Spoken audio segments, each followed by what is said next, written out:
And make sure we're using our headset. We are. Sweet. Okay. And then we're going live to LinkedIn. Welcome, welcome everyone. This is a room to show off some features in Microsoft's Windows 11. And I have a plan to show off 11 features in Windows 11 here. Live with you. This is going to be part of the courseware that I make available through Take Lessons. Take Lessons is a Microsoft website, and it allows us to actually find students and have both in-person classes as well as remote classes and even pre-recorded lessons. So one of the first things I want to share with you about Windows 11 that I am a huge fan of is the advanced window management capabilities. For instance, if I have two presentations on my screen and I grab them, when I take them to the top of my screen, I have several different options that appear in Windows 11 as opposed to previous versions of Windows. And these include the screenshots that I show here of putting windows side by side, putting a window on half your screen and leaving the other half for other applications, and then moving windows to corners of the operating system as opposed to just full screen. If you have a really wide screen, you'll get options of 3 applications wide as opposed to 2 applications wide that I see on this particular window here. So window management would be one of the first things I would highlight in Windows 11 as a feature that I am super excited about. The next one is the new File Explorer. If you haven't learned this Windows tip or trick, hit the Windows key 1 and watch the new File Explorer greet you, because it is the leftmost icon in my taskbar. So I can open my taskbar windows from left to right based on Windows key 1, 2, 3, 4, 5, 6. So Windows key 6 brings me to my settings. Windows key 1 brings me back to my new Explorer interface. And the new Explorer interface allows me to do things like take a steps recorder file and either copy and paste it, cut and paste it to different places, rename the file, share the file, delete the file, do sorts, groupings, different view options. And then I have the 3 dots for additional options. And off the right click, I also now see Open in Terminal as one of my choices. So I can actually open my desktop folder in a terminal window for PowerShell. And Windows Terminal also supports Command Prompt as well as Azure Cloud Shells. So the terminal being included in Windows 11 might be a bonus feature here that we hit because we're talking about the new File Explorer. Widgets. The jury's out on these for me. When I swipe in from the left, I have widgets that give me information about the temperature, photos on my computer, watch list of stocks, other things that I can customize in my actual feed from my computer. And then another capability in Windows 11 that I am a huge fan of is the taskbar. The more I use it, the more I become a fan of the features that I have, especially when I'm using 2 screens. So if I go to my desktop here and click on display settings, we'll notice that I have 2 displays. One is my iPad 13-inch and the other is my Surface Pro display. If I tell this to, instead of duplicate, extend my displays, one thing that I can do is have my iPad off to one side and my Surface Pro display on the other side. And because this is how they're physically oriented for me, my iPad's to the left of my Surface Pro. This is the orientation that I am interested in. And the taskbar shows up for me on my main window. Another thing that I can change about the taskbar, especially when I'm doing training such as this, let's say I reorient my iPad here, and I orient my iPad in a vertical scenario. So instead of doing what I've got previously, I'm going to do a vertical orientation on my iPad here. Now, what I want to do with my taskbars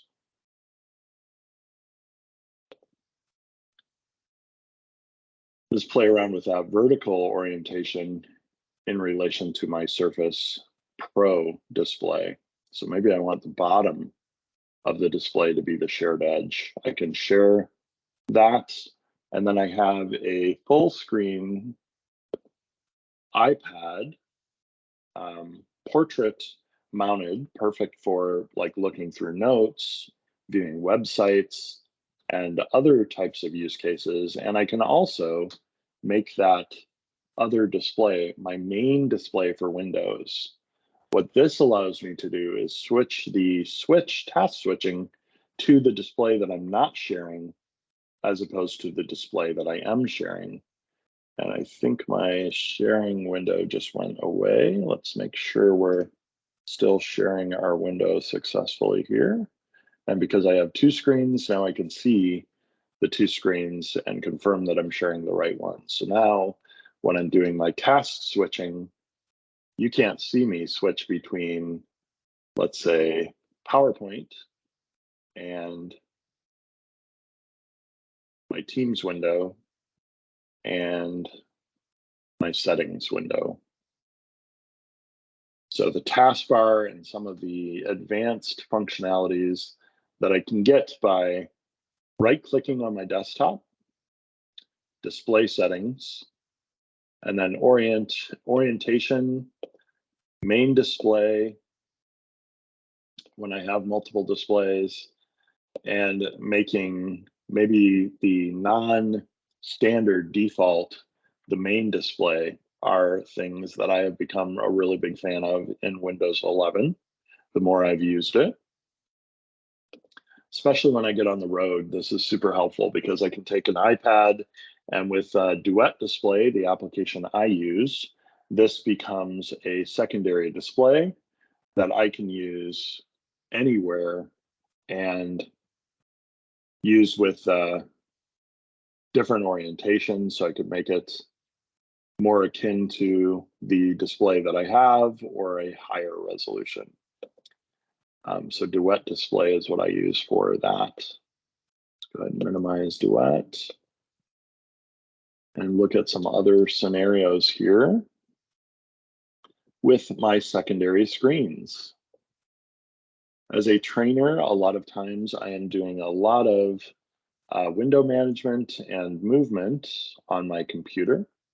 So if I move this window over to my secondary display, and then I have my main display, those system settings allow me to do a lot of different arrangements and scenarios with the keyboard shortcuts, for instance. So if I use Microsoft Paint, one of my favorite applications included with Windows, you'll notice that the windows that I have here, if I do a resize and bring this down to, let's say, 40%, you can see that my main window is here on the left and my secondary window is here on the right. And because the shared edge was the bottom, I see my secondary screen at the bottom and my vertical iPad to the right, or to the left, sorry. So you can see the orientation of the two screens. And I can change that orientation just by dragging and dropping the location. So let's say, based on my setup, my secondary iPad screen is something that I want to set off to the right-hand side of my computer. So I'm going to rearrange my physical windows and their virtual representation here by grabbing monitor 2, dragging it over to the right, and applying those settings. Now, monitor 2 shows up for me on my secondary monitor. Sorry, I'm still not sure about that. Yeah, I know, iPad. Let's get you, there we go. So now I have my mouse, I can move it to the right and go to my secondary screen. And we can bring up another photo here. Do a secondary screen grab. Let's do a second one here. Minimize everything on my computer. Grab the screens. Grab that second pad, and then let's do a percentage. Let's do 25. That should bring it all down. So you can see now my Surface Pro is down on the left-hand side, and my vertically oriented iPad Pro is to the right of my Surface Pro.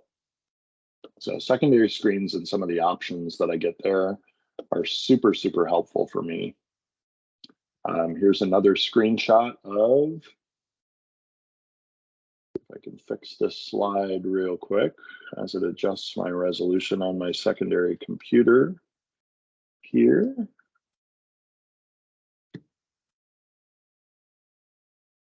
See what you're thinking about, iPad. Why are you doing all this weird stuff? It just reoriented to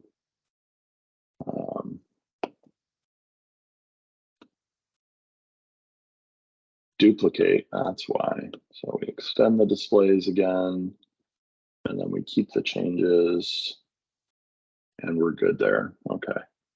And then what I want to do here is see if I can grab my window for PowerPoint and just drag this window down a little bit because I didn't have it associated with the title for the slide. Settings and notifications is what I'm drawing your attention to here. And if I do Control Plus, I can zoom in on my slide and then move it around to make the portion of the slide that I'm trying to show you larger. And that is the settings and notifications that I have in Windows 11 in the lower right-hand side. Because I've changed my orientation with my main monitor to be my my iPad, these windows and settings are now available on my secondary computer screen, not my main computer screen that I'm sharing with you. So I have my time in the lower right. I have my applications that are open. And if I look at my taskbar settings, I have different taskbar settings than I would on my main computer's window. So I can see the task view, widgets, what happens with the virtual touchpad, for instance. So if I want to have a touchpad available, other system tray and taskbar behaviors as well are all options that I can control through settings and notifications. Teams integration, we're doing that right now. So one of the things I can do here is actually share a window with all of you. Let's make sure I've got my browser still open here, and I do. Make sure we've got that running on my iPad successfully. Ben, I can see you've got a question. Let me make the font a little bigger. How do you connect the iPad? Ben, good question. The iPad is connected via a USB-C connection. So if I bring my iPad over here, you can see the USB-C to USB-C connection. And then Duet Display, which costs like 10 bucks, just uses that wired connection to do a couple things, to give me a secondary display that I can travel with, which is probably my main use for this feature. Let me see if I can close my, somehow I've decided to open the, there we go. Open the Siri on my iPad when I was showing you that. So the centered apps and taskbar in the lower left settings are something else that I can do. And the way that I set up the iPad is through a USB-C connection and then an app called Duet Display. So if I bring up my other browser here, let's bring up another browser. See if we can bring up Edge beta. I thought I installed the Edge beta on this computer. Apparently I did not. I've got too many computers at my disposal to pay attention to which ones have what on them. So it looks like this one, we've got at least a few profiles. So I can switch to a different profile on this computer and we can do a search for Duet Display. And this is the software. So I purchased this on iOS, which means I can use it on my iPad Pro, my older iPad, my iPad Mini, and then through either the Lightning connection or a USB-C on my iPad Pro, USB-C on my Surface. I have that capability. I can use a USB-A to, or a USB-A to, depending on what I'm using. Let's see. Means our dog has decided to come. See? I do have, let's hide noise suppression here. There we go. Okay. So we've got several different options here from a centered apps and taskbar in the lower left. Those settings are something that I control through the taskbar behaviors. And I can tell it instead of centering to go to the left, giving me more of a Windows 10 look and feel to my computer than a Windows 11 look and feel. One thing that I was less of a fan about, I guess, before I discovered some of the other things I could do with, especially the vertical orientation, was the fact that my taskbar would sometimes get filled up, especially in a portrait mode orientation, and if it's the main monitor, because then all my icons in the lower right have to display in a smaller amount of space than they have when I'm in a horizontal orientation or a landscape orientation for my monitor. Windows 11 is doing better with that, but I still have my taskbar at the bottom of the screen. I can't move it side to side yet, or increase the size of it, make it like two rows of icons and applications. That's typically what I would do on Windows 10 when I ran into this limitation. So there's some other centered and taskbar to the lower left, tips and tricks, and then steps recorder, which is included in the operating system. PSR is the executable for this. Here's the PSR window or steps recorder window. I have settings on Windows 11, which include how many screenshots to capture. So I could tell it to capture 40 screenshots, tell it what output file to put it in. And then when I start recording here, it's taking screenshots every time I click my mouse or touch my screen. So I get these rich previews of different things. And then when I stop and review the steps recorder file, this would have up to 40 screenshots. And it's gathering both monitors. So you can see what's on my monitor that you're seeing shared, the Surface Pro. You can also see what's on my vertically oriented iPad as well. So I can see my LinkedIn live stream and I can see my Teams window here on my iPad. And then you get these large and thumbnail view of your different screenshots. And then I can save this as, let's say, PSR3 or 2. I think I have one. Now I have 2 files in the root directory.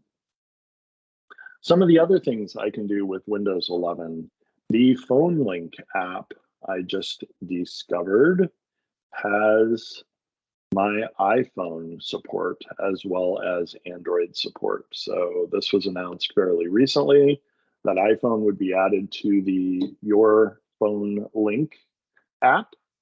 I can now set up my iPhone to my Windows 11 computer, so I'm going to have to do that at some point.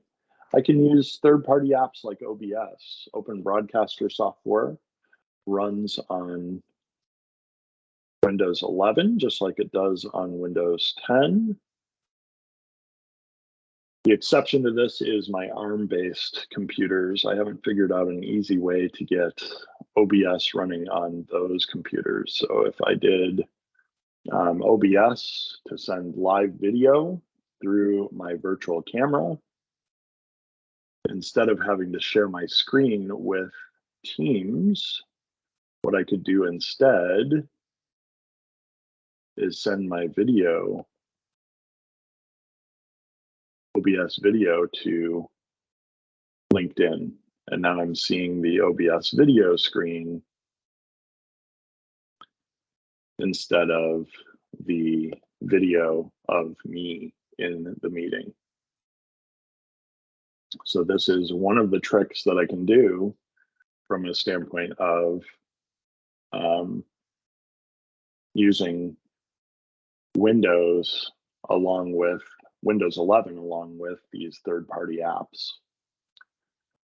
Other differences, probably more operating system and architecture. So I have a Surface Pro 9 LTE, that's an ARM-based Qualcomm Microsoft co-designed chip. I have a Surface Pro 8, that's an Intel-based 64-bit version. Those are both running Windows 11 as examples. I have a Windows 10 computer running on a Surface Pro, I think it's a 7. I need to bring up my Surface app to confirm what generation. It's either a 7 or a 6. It's a 7.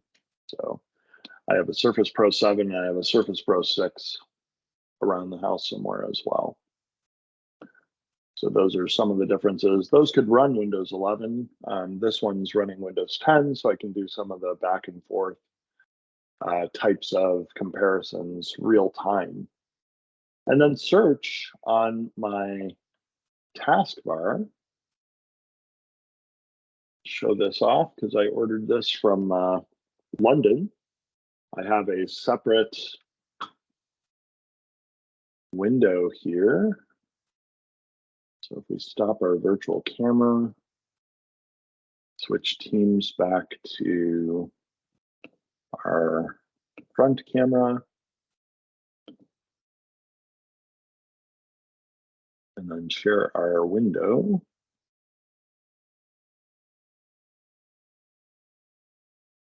Folks should now be able to see in the meeting. Excuse me.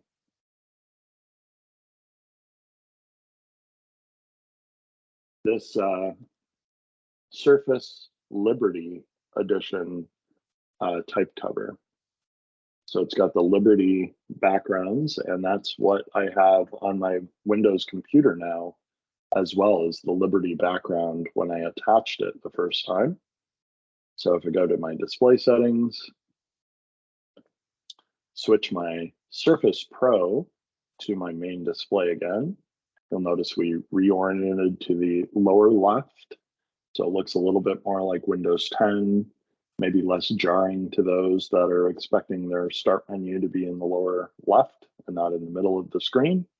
But you'll notice that I have the search bar here as well, including Bing type searches. So I could search for what are some differences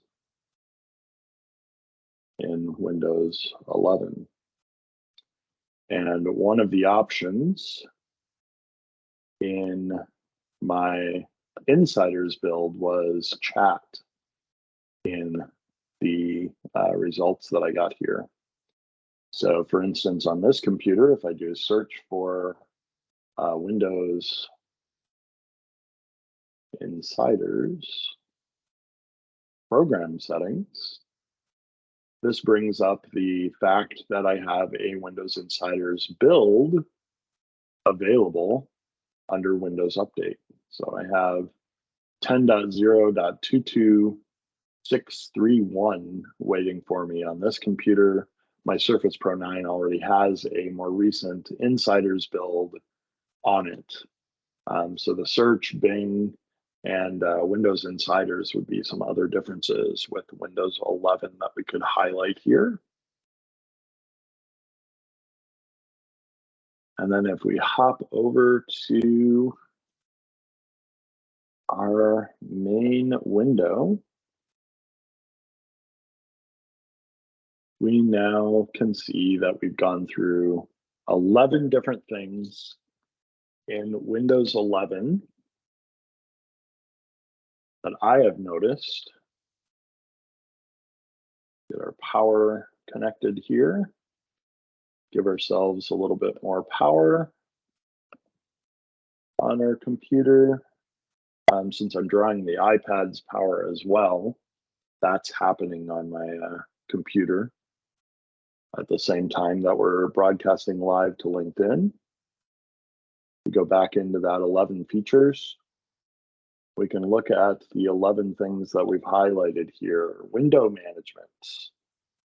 The fact that Windows 11 gives us many different options besides just putting a window side by side or in the four corners.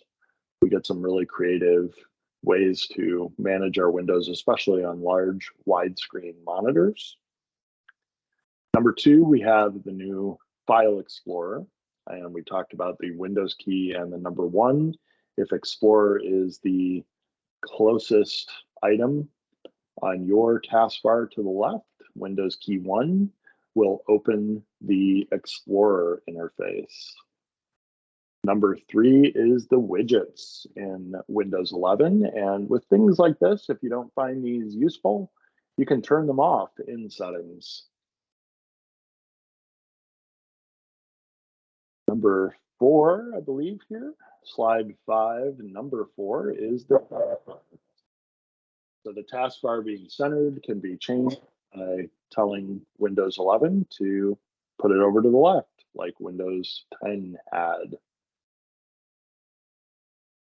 Number 5 is the secondary screens capability and the ability to have not only two screens, but the orientation of those screens defined. So I can take my iPad again and make the iPad my main display, or leave my Surface Pro as the application that shows everything that I have running on my computer when I'm switching, or I can switch it to the other monitor. And then I can switch kind of in private to something like my LinkedIn preview to see how our live stream is going and if there are any other questions live. Go back to our PowerPoint here. I can also now see my PowerPoint preview on my secondary monitor. So we can see our next settings are settings and notifications in the operating system. because I'm using the preview, I can actually do my zoom right there on the secondary presenter monitor to show the settings in the lower right of my main monitor. That's 6. 7 is the Teams integration. When I hover over the icons at the bottom, I get a share this window in Microsoft Teams. I also have the integration of the personal version of Teams in Windows 11. So if we open the personal version of Windows 11's Teams application, I have Community, which is fairly new. And from Community, I now have the ability to use the designer preview. And I think that must be in a more recent version because I don't see it here on my Surface Pro 8 computer. But I had for when I'm doing a post with a announcement, I have Designer as a preview down here. So I'll have to install that update and see if that's what put it on my computer for the Designer integration. And then we talked about the centered apps and taskbar versus the lower left and the setting that we can control there as number 8. We looked at that through the taskbar settings on our computer. And towards the bottom, the system tray icons with the taskbar behaviors, telling it to go to the left instead of center. That's how we control that. Steps recorder, took a look at that feature in Windows 11 as number, what are we up to here? 9. And then number 10 is the first party and third party apps. And we use PhoneLink as an example of one of the things that we could do new in Windows 11. The other thing that I'd highlight there is the Microsoft Store. So the Microsoft Store has tons of third-party applications as well. So Apple has done away with iTunes on the Mac platform, but it looks like iTunes is still alive and well on the Windows platform. So we go to more details there for our Xbox Pass. And then go back to iTunes. We could get iTunes for Windows. I believe I installed this on my Surface Pro 9 just to see if it was dealing with the ARM architecture. I think it was fine there as well. So that's number 10. And then 11 is the search capabilities. With the newer Windows icons and taskbar, we get a search that has optimization for things like internal search from my company. It has the ability to see files that I've modified, applications, and things that I've searched for recently. And then there's integration with Bing now too, and Bing Chat if you have that installed. So that is 11 features of Windows 11. Now, let's take a look at some of the Take Lessons features that we'll have at our disposal for you to learn more about Windows 11 than just this 11 feature item that we talked about. So we have a calendar where I can set up classes either in person like tomorrow or online. You have the ability to upload courses and videos, so I can actually upload content through Take Lessons and make those available either freely or as part of a class, and then add events here. And the cool thing is when you're creating a class here, let's say I create another class on PowerPoint, I put in all the information about the class, including the cost and the duration. And then when I schedule it, I actually use a calendar item to Teams meetings here for my classes. So I actually get the ability here, let's see if I can find it, to join the classes through Microsoft Teams and a Take Lessons classroom. Have the ability to control my availability, so I can put when I'm available for one-on-one or instruction, and then have students sign up through this website, takelessons.com. And I think my profile is here.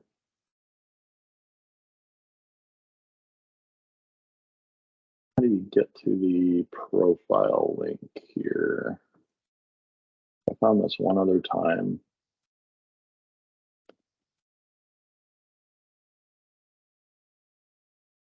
Still learning the website here. Subjects, we did quite a few Microsoft Office and public speaking. And we have recruit students. There we go, there's our page. So we can copy the link and then share this link on social media. So if I go back over to our Teams window and our LinkedIn, I can share that Take Lessons page with our audience, and that gets you directly into my profile so that you can see this course and others that I'll be offering. We'll be doing courses like Zoom with Microsoft Teams. So for most people, the platform of Teams is super helpful because it allows you to do the same things you would do with Zoom. But what if your company has decided, you know what, we want to integrate Teams, however, we're still going to be using Zoom? One thing you can do with Teams is integrate the platform with Zoom. So you can actually have Zoom start meetings, join meetings, use Zoom and Teams chat and meetings. If you have phone functionality, you can use that within the Teams platform. And there's also the ability for Zoom to obviously integrate into your Teams meetings.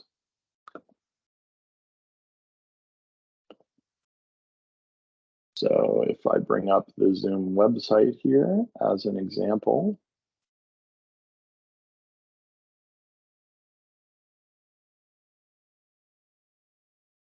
instead of sharing my entire screen, I could share my window for the browser. And then from there, bring up Zoom, sign in as one of my accounts. I've got a couple accounts here. So if I sign into my dev account, that's a free account. We'll see different functionality than with my paid account that I have for using Zoom. So now I have a basic plan on this account, and I could see how I could set up meetings, webinars, or other capabilities within Zoom, and then use this in conjunction with Microsoft Teams. We'll also be doing a course on WebEx and Microsoft Teams. Similar integration points, like how to do meetings and scheduling from either Outlook or Teams, how to share your PowerPoints, different features of the platform. And then we'll also be doing Teams, Outlook, and PowerPoint, the top 3 applications that I probably use on a regular basis. I know my friend Teresa has been doing a lot of training on the new Outlook. This is probably the main function that's keeping me from using the main Outlook, and that's the ability to switch my Outlook profile so that I'm actually logged in as like a demo account versus a production account.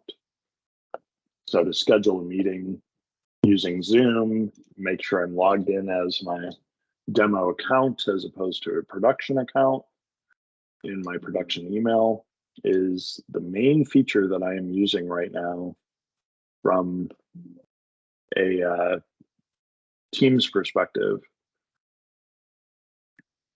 that I need to see if I can get working in Zoom here. So if I go to a Teams meeting, I tell this it's going to be later today, let's say at 12 noon, schedule a meeting, save that information.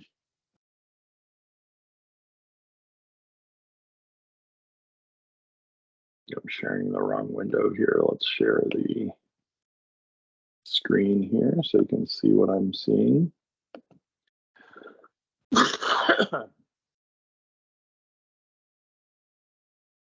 Schedule a meeting. There it opened on the right screen. It looks like there's a bug where it's opening with the meeting being scheduled earlier today. And so when I click save, it says you can't do this because the start time is in the past.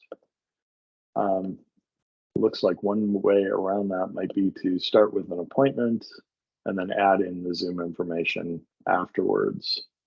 Let's actually see if any of the drag and drop functions work here. So we could take our Satya acceptance mail, could drag that to our calendar at the bottom. See if this works.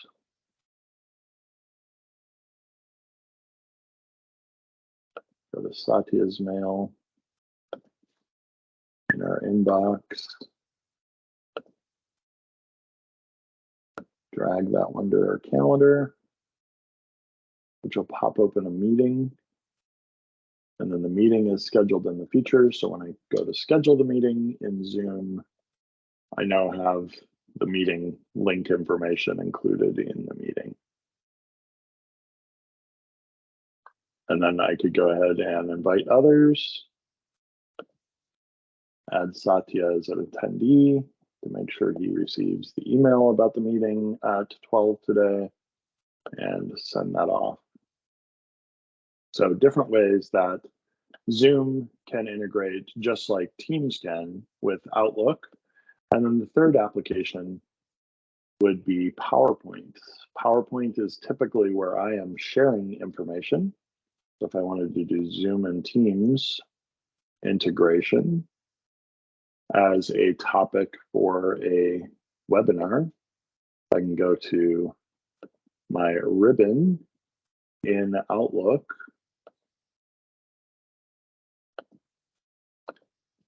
and in the upper right, I would normally have the design ideas panel. However, this is the computer that I'm still using Professional Plus 2016 on. Same way that I have like a Windows 10 computer. This way I can identify some of those changes that are available in the newer versions of Outlook or PowerPoint or different applications and aren't available in older versions. So for instance, if I save this to my Take Lessons folder, call it Zoom and Teams integration, and I open that from a browser, let's do my portal.office365, make sure we're logged in as my main account. Go to OneDrive here. Go to my recent file.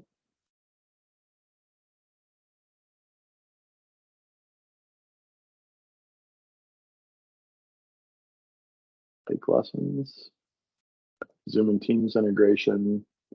Here in the browser, I can show you the home and the design ideas capabilities because they should be in here under designer. So there we go with a Zoom and Teams integration or Zoom and Teams integration. And these design ideas immediately change from just starting with blank words and a white background and black text to something much more visual that I could use to build my PowerPoints. And then once I have design ideas, I can use other design ideas. So if I have tips for Zoom and Outlook, as an example, I can then see more design ideas and get ideas of what I could use, add pictures. So look for background pictures or insert background picture images and spruce up this tips for Zoom and Outlook that way. Could also pull in from my computer if I have Outlook or icons. I think those are on a different computer as well, so I'd have to integrate those here, but I had some images that I could pull in. This YouTube webinar, for example, is created with Microsoft Designer, so I could use that as part of my tips for Zoom and Outlook. And then I get these design ideas of different ways to maybe integrate the text with my graphic that I brought down. So really interesting ways to not have to play around in PowerPoint and learn how do I take a photo and make it the backdrop and put text over the photo. These design ideas give you some of those suggestions, similar to what's coming with Copilot, but kind of the V1, if you will, of the Copilot functionality. Copilot would let you say things like change all my slides and make some change to the heading or the font or the size or something else that you want to do across an entire presentation. So design idea is perfect for when you're creating the slides. The functionality in Copilot would give you much more power over the presentation and the use cases of a PowerPoint that already had like the 10 slides or 11 tips that we had with 11 features in Windows 11. So I could open this in the browser, and even though I have PowerPoint 2016 on this local computer, now I'm getting all of the power of Windows 11 on my local computer and the browser version of PowerPoint, which is the most up-to-date version, including features like presenting live. So I hope you sign up, check out my Take Lessons links, and have an opportunity to learn from me, either one-on-one or in these classroom settings. And we'll be adding more dates soon for either pre-recorded courses like this or courses that would be live with me as your instructor. And if you have particular times you'd like to request, feel free to get in touch. That's it for this afternoon, folks. Thanks for joining this LinkedIn Live and Teams recording that we've done.